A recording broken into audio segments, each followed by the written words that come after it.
The holographic image of King Thurin materialized in the center of Earth's War Council chamber, his massive form casting long shadows across the assembled leaders. Standing nearly 3 meters tall, with armored chitinous plates covering his serpentine body and 4 arms ending in razor-sharp claws, the Vec ruler embodied the nightmares that had plagued humanity since first contact. Your pathetic species has exactly 72 hours to surrender unconditionally. Thurin's voice resonated through the chamber like grinding stone. Submit to Vec rule, or watch your world burn as 1,000 others have before it.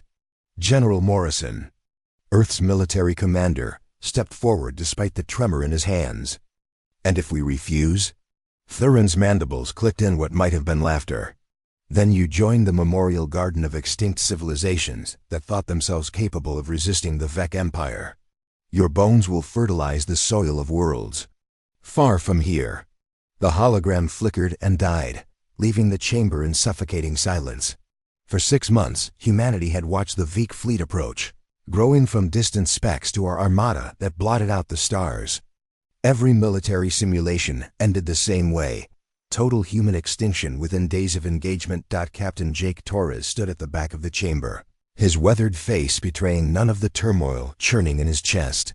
At 35 he had seen more combat than most soldiers twice his age, earning scars and commendations in equal measure during humanity's expansion into the outer colonies. But nothing had prepared him for this.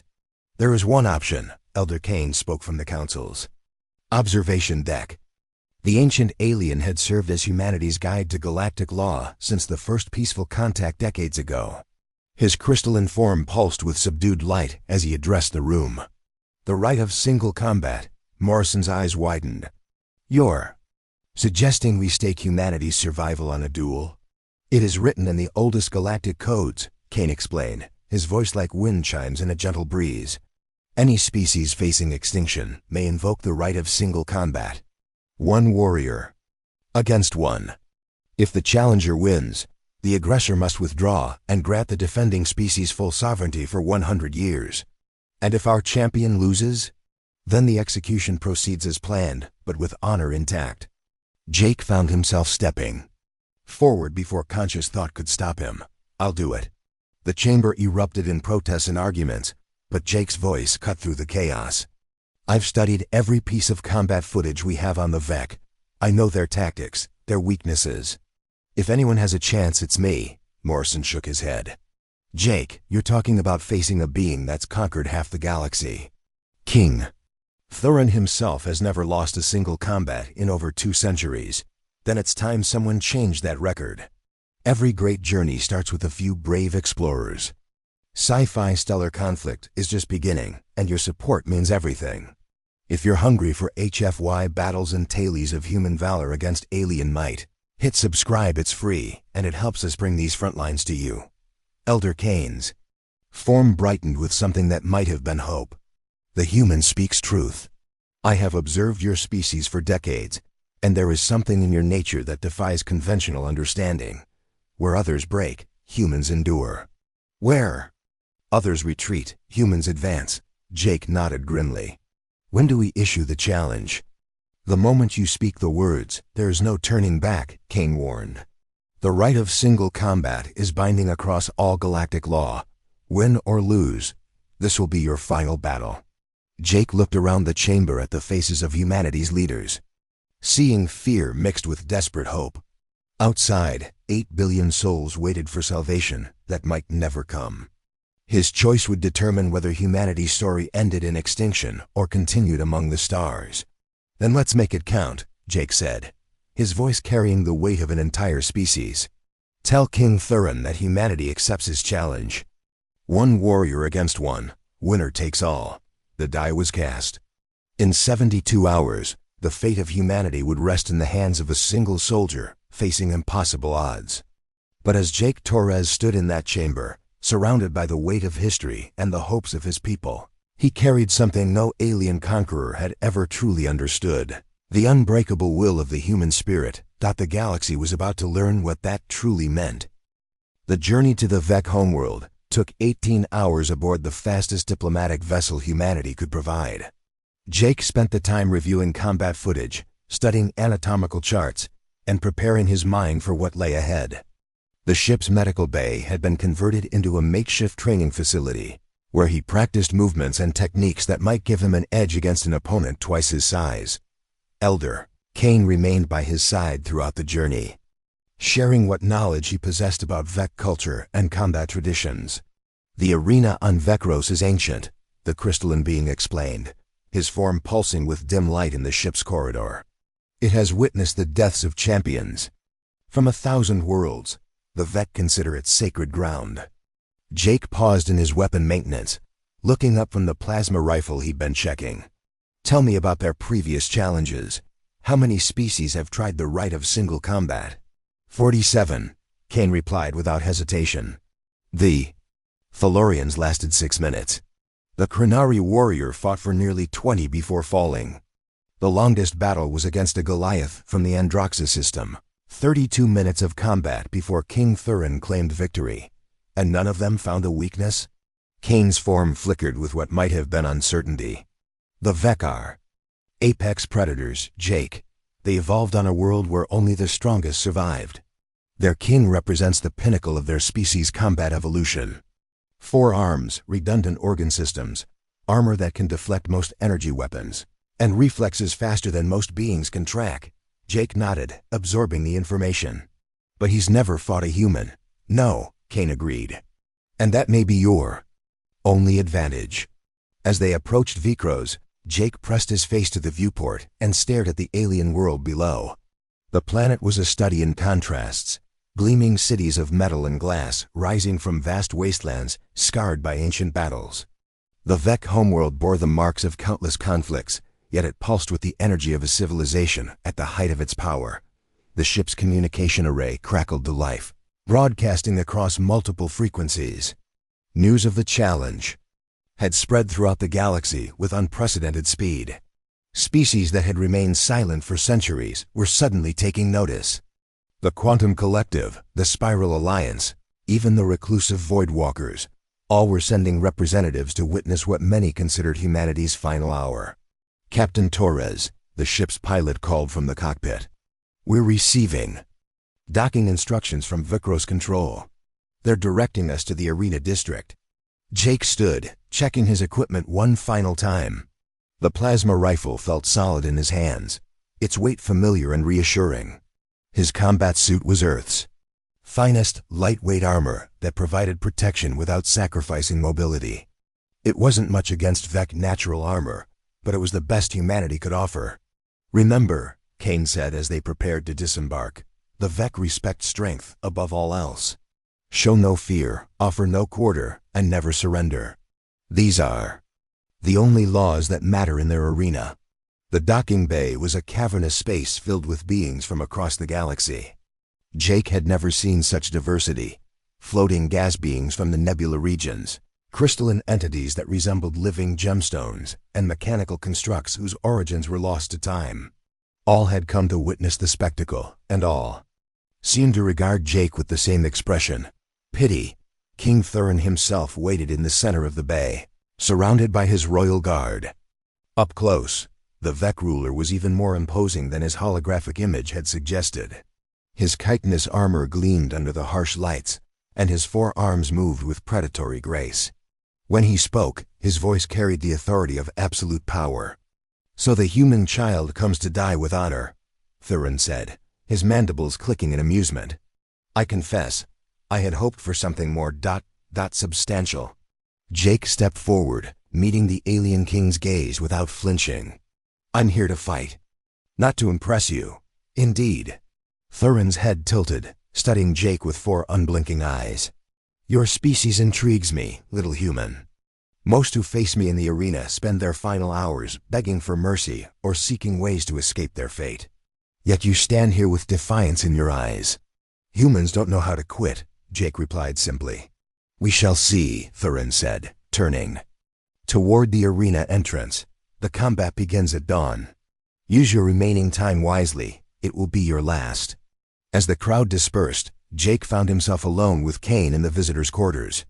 The weight of the moment pressed down on him like a physical force. Tomorrow he would face an opponent who had never known defeat, an alien king whose very name inspired terror across the galaxy. Are you afraid? Kane asked quietly. Jake considered the question, examining his own feelings with the honesty of a man who might not see another sunset. Terrified, he admitted, but that doesn't change anything. Fear isn't the opposite of courage. It's the raw material courage is made from. Outside their window, the lights of Vecro stretched to the horizon, a testament to the power and reach of the Vec Empire. Tomorrow, in an arena that had witnessed the death of champions, one human warrior would stand against the darkness that threatened to consume his entire species. The galaxy watched and waited. History held its breath. Dawn on Vecros painted the sky in shades of crimson and gold, as if the planet itself anticipated the blood that would soon be spilled. Jake stood at the entrance to the great arena, feeling the weight of countless eyes upon him. The structure was ancient beyond measure, carved from black stone that seemed to absorb light rather than reflect it. Alien symbols covered every surface, telling the stories of battles fought and lives lost in service to Vec dominance. The crowd that filled the arena's tiers defied description. Beings from across the galaxy had gathered to witness what many considered a foregone conclusion. The betting odds, according to intercepted communications, favored King Thurin by ratios that strained mathematical possibility. No one, it seemed, expected the human to survive more than minutes. Elder Kane walked beside Jake as they made their way through the corridors beneath the arena floor. The rules are simple, the crystalline being explained, his voice echoing off the stone walls. No weapons beyond what you carry, no assistance from outside forces. Combat continues until one fighter yields or dies, and if I yield, then humanity dies with you. Jake nodded grimly. The weight of 8 billion souls pressed down on his shoulders like a physical burden. Every step toward the arena floor brought him closer to a moment that would determine the fate of his entire species. The roar of the crowd hit him like a physical wall as he emerged into the arena proper. The combat space was circular, perhaps 50 meters across, with walls rising 20 meters on all sides. The floor was packed earth, stained dark with the blood of previous champions. In the center, a raised platform waited, the traditional starting point for single combat. King Thurin was already there, his massive form casting a long shadow across the arena floor. The Vec ruler had shed his ceremonial armor, revealing the natural chitinous plates that covered his body like organic armor. His 4 arms moved with fluid grace, each ending in claws that could shred steel. When he turned to face Jake, his eyes held the cold confidence of a predator that had never known defeat. "The human comes to die," Thurin announced, his voice carrying clearly across the arena. "Let all who watch remember this moment, the final defiance of a species too proud to accept its fate." Jake stepped onto the platform, his plasma rifle held ready. The weapon felt insignificant against the alien king's natural armor, but it was all he had. Around the arena, the crowd fell silent, waiting for the spectacle to begin. "Begin," commanded the arena master, an ancient Vec whose scarred hide spoke of countless battles witnessed. Thurin moved with shocking speed, covering the distance between them in a single bound. Jake barely had time to raise his rifle before 4 arms struck at him from different angles. He rolled backward, feeling claws whistle past his face with deadly precision. The first exchange set the tone for what followed. Thurin pressed his attack with relentless fury, using his superior reach and multiple limbs to keep Jake constantly on the defensive. Every strike carried enough force to crush bone. Every movement was calculated to drive the human toward the arena's walls where escape would be impossible. Jake's plasma rifle spoke twice, sending bolts of superheated energy toward the alien king's center mass. The shot struck true, but Thurin's natural armor absorbed the impact with minimal effect. The Vec ruler's mandibles clicked in amusement as he continued his assault. "Your weapons are toys," Thurin hissed, lashing out with all 4 arms simultaneously. "Your technology is primitive. What hope do you have against perfected evolution?" Jake didn't waste breath on words. He focused on movement, on staying alive 1 second at a time. The alien king was stronger, faster, and better armed. But Jake had something Thurin couldn't understand: The desperate ingenuity of a species that had climbed from the bottom of the food chain through sheer stubborn refusal to quit. As Thurin's next attack came, Jake did something unexpected. Instead of retreating, he stepped forward, inside the alien's reach. The move caught the Vet King off guard for just a moment, and Jake used that moment to drive his rifle's bayonet toward a gap in Thurin's armor. The blade found its mark, drawing first blood. The crowd gasped as green ichor flowed from the wound, staining the arena floor. Thurin's eyes widened in surprise, then narrowed in fury. "You dare!" the alien king snarled, his voice dropping to a dangerous whisper. "You dare to wound me?" Jake rolled away from the retaliatory strike, his combat suit systems already working to analyze the alien's blood chemistry. What he saw in his helmet's display made him smile grimly. The Vet King might be a perfect predator, but he was still a biological being with biological weaknesses. "I'm just getting started," Jake said, raising his rifle again. The crowd's mood began to shift. Where before they had watched with detached interest, now they leaned forward with genuine attention. The human hadn't fallen in the first exchange. He had drawn blood from the supposedly invincible Vet King. For the first time in centuries, the outcome of arena combat wasn't certain. Thurin's next attack came with doubled fury, but Jake was ready. He had learned the alien's patterns, studied his movements, and found the gaps in his defenses. The human warrior began to fight not just with strength, but with intelligence, using the arena's dimensions, the blood slick on the floor. Even the alien king's own momentum against him, the battle that followed, would be remembered across the galaxy for generations. It was more than a fight between two beings. It was a clash between philosophies, between the Vec belief in natural superiority and the human conviction that we could overcome any obstacle. As the combat continued, Jake felt something he hadn't expected: hope, not just for himself but for his species. Every moment he survived, every drop of alien blood he spilled, proved that humanity belonged among the stars. The galaxy was watching, and they were seeing something new, something that refused to bow before supposedly superior force. The real battle was just beginning.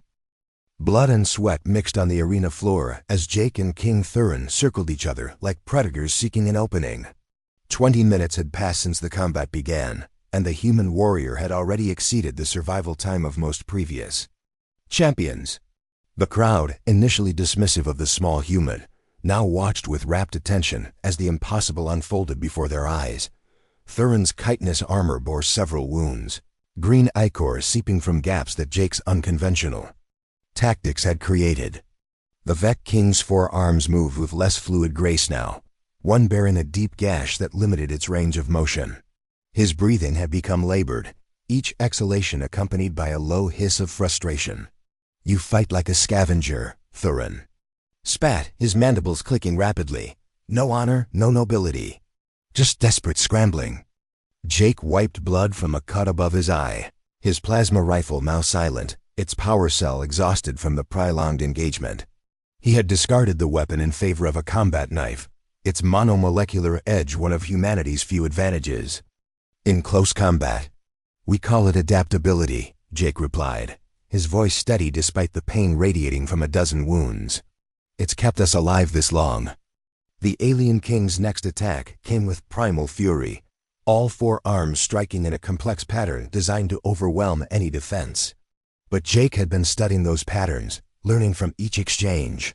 He moved not where the attacks were, but where they were going to be, slipping between the deadly claws with timing that seemed impossible. The knife found its mark again, this time penetrating deeper into the gap between Thurin's chest and armor. The Vet King roared in pain and rage, his backhand sending Jake sprawling across the arena floor.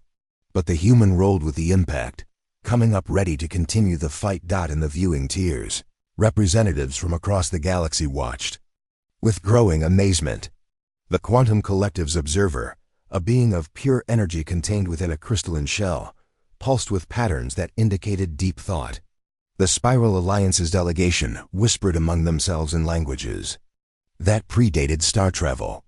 Even the Voidwalkers, notorious for their emotional detachment, leaned forward with interest. "How is this possible?" One of the fake nobles demanded from the royal viewing box. The human should have been torn apart by now. Elder Kane, watching from the diplomatic section, felt something stir within his crystalline form that he hadn't experienced in centuries. Hope. Because, he said quietly, they don't understand what they're fighting. On the arena floor, Jake was discovering the truth of his own words about human adaptability. Each wound, each moment of pain was teaching him something new about his opponent. The Vec King was stronger, faster, and better armed, but he was also predictable. Centuries of domination had made him overconfident, reliant on superior physical attributes rather than tactical flexibility. Jake began to use the arena itself as a weapon. He lured Thurin into strikes that sent the alien king's claws deep into the stone walls, momentarily trapping the limbs. He used his own blood to make the floor slippery, causing the larger being to lose balance at critical moments. Most importantly, he began to target not just the gaps in Thurin's armor, but the alien psychology. "Tell me," Jake said, dancing away from another crushing blow, "how many of your previous opponents begged for mercy?" Thurin's eyes flashed with anger. "All of them in the end. And how many of them kept fighting after you thought they were finished?" The question struck home. Jake could see it in the alien king's posture, in the way his attacks became more frenzied and less controlled. For the first time in his long reign, Thurin was facing an opponent who refused to acknowledge defeat. The human warrior pressed his psychological advantage. "You've spent so long fighting beings who knew they were going to lose that you've forgotten how to fight someone who believes they can win." "Impossible," Thurin snarled, but his voice carried a note of uncertainty that hadn't been there before. Jake smiled, blood running down his face from a dozen cuts.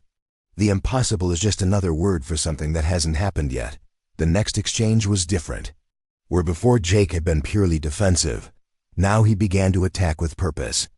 His movements became more aggressive, more calculated. He wasn't just trying to survive anymore. He was trying to win. The knife struck again and again, each blow precisely placed to maximize damage while minimizing his own exposure. Jake's combat suit recorded every impact, every movement, building a three-dimensional map of the alien king's vulnerabilities. What human technology lacked in raw power, it made up for in analytical precision. Thurin's confidence began to crack. The wounds were accumulating, and for the first time in centuries, he was facing an opponent who showed no signs of tiring. If anything, the human seemed to be getting stronger as the battle progressed, feeding off the very desperation that should have paralyzed him. "What are you?" Thurin demanded, his breathing now ragged. Jake's answer came not in words, but in action. He launched himself forward, inside the alien's guard, and drove his knife toward the one spot his suit's sensors had identified as critical. A small gap in the armor just below Thurin's primary heart. The blade struck true, and the Vec King's roar of pain echoed across the arena. Green ichor flowed freely now, and for the first time, Thurin staggered backward. The crowd fell silent. In the royal viewing box, Vec nobles stared in disbelief. Across the galaxy, those watching the broadcast leaned forward with anticipation. The impossible was happening. The human warrior was actually winning. Jake stood in the center of the arena, bloodied but unbroken, his knife gleaming with alien blood. Around him, the galaxy held its breath, waiting to see if humanity's greatest gamble would pay off. The end was near, but the outcome was no longer certain. The arena had fallen into an eerie silence, broken only by the harsh breathing of two warriors who had pushed themselves beyond all limits. King Thurin swayed on his feet, green ichor flowing from multiple wounds, his forearms trembling with exhaustion and pain. Across from him, Jake Torres stood with quiet determination, his human frame battered but his spirit unbroken. "This cannot be," Thurin whispered, his voice barely carrying across the arena. "I am the apex of evolution. I am perfection made manifest." Jake stepped forward, his combat knife still gleaming with alien blood. "Perfection is a cage," he said simply. "Evolution never stops." The words seemed to break something inside the Vec King. With a roar that shook the arena's ancient stones, Thurin launched himself forward in a final desperate assault. All four arms struck simultaneously, claws extended, in an attack that would have shredded any previous opponent. But Jake was no longer the same fighter who had entered the arena. 43 minutes of combat had transformed him, stripped away everything non-essential, and revealed the core of what made humanity special. He moved with fluid grace, no longer fighting against the Vec King's superior strength, but flowing around it like water around stone. The knife found its mark one final time, sliding between chitinous plates to pierce Thurin's secondary heart. The alien king's momentum carried him forward, but his strength was failing. He crashed to the arena floor, his breathing shallow and labored. Jake stood over his fallen opponent, the knife at Thurin's throat. Around them, the galaxy watched in stunned silence. The impossible had happened. The human warrior had defeated the supposedly invincible Vec King. "Yield," Jake said quietly, his voice carrying clearly in the silence. Thurin's eyes met his, and for a moment, Jake saw something he hadn't expected, not hatred or fury, but understanding. The alien king nodded slowly, his mandibles clicking once in what might have been respect. "I yield," Thurin said, his voice carrying across the arena. "The human has won." The crowd erupted, not in celebration, but in shock and disbelief. In the royal viewing box, Vec nobles stared in horror at their fallen king. In the diplomatic sections, representatives from across the galaxy began frantically transmitting messages to their home worlds. The balance of power that had held for centuries was shifting before their eyes. Jake stepped back, lowering his knife. He had won, but the victory felt hollow. Around him, he could see the faces of beings who had lived in fear of Vec dominance for generations. The fight wasn't over, it was just beginning. Elder Cain materialized beside him, his crystalline form pulsing with bright light. "You have done the impossible, Jake Torres. You have proven that the Vec are not invincible." "It was never about the Vec," Jake replied, his voice carrying to every corner of the arena. "It was about everyone else remembering they have the power to stand up." The words rippled through the crowd like a shockwave. In the diplomatic sections, representatives who had remained silent for centuries began to speak. The Quantum Collective's observer pulsed with patterns that indicated deep communication with the home worlds. The Spiral Alliance's delegation activated long-dormant military protocols. Even the Void Walkers began to stir from their philosophical detachment. King Thurin struggled to his feet, his wounds still bleeding, but his posture somehow more dignified than before. "You have won honorably, human. According to galactic law, your species is granted full sovereignty for 100 years. That's not enough," Jake said, his voice growing stronger. "The right of single combat extends beyond just my species. Every being in this arena, every civilization represented here, has the right to determine their own fate." The alien king's eyes widened. "You would claim dominion over the galaxy?" "I would claim freedom for the galaxy," Jake corrected. "Humanity doesn't want to rule anyone. We want everyone to rule themselves." The statement sent shockwaves through the assembled representatives. For the first time in centuries, someone had won the power to dominate and chosen instead to liberate. The concept was so alien to galactic politics that many beings struggled to comprehend it, but comprehension dawned quickly. In the viewing tiers, representatives began to stand. The Quantum Collective's observer brightened to near-blinding intensity. The Spiral Alliance's delegation began chanting in their ancient tongue. One by one, civilizations that had cowered before Vec might began to remember their own strength. The rebellion began not with weapons or fleets, but with words. Across the galaxy, worlds that had paid tribute to the Vec Empire for generations simply stopped. Trade routes that had been controlled by Vec interests were suddenly claimed by the species that had built them. Military forces that had been suppressed for centuries began to mobilize. Jake Torres had done more than defeat an alien king. He had broken the psychological chains that had bound half the galaxy in fear. The human warrior had proven that strength didn't come from superior evolution or advanced technology, but from the simple refusal to surrender in the face of impossible odds. As news of the battle spread, humanity's name became synonymous with liberation. The species that had once faced extinction was now seen as the catalyst for galactic freedom. But Jake knew the real victory wasn't his alone. It belonged to every being who had watched the fight and remembered that they too had the power to stand up. In the arena on Vakros, as alien blood mixed with human on the ancient stones, the galaxy took its first breath of free air in centuries. The age of Vec dominance was over. The age of freedom had begun. And it had all started with one human warrior who refused to quit. The stars themselves seemed to shine brighter as the news spread across the galaxy. Humanity had not just survived. Its first contact with galactic civilization, it had fundamentally changed what that civilization could become. The greatest weapon in the human arsenal wasn't technology or tactics, but the simple, stubborn refusal to accept that anything was impossible. The galaxy would never be the same. And that was exactly as it should be.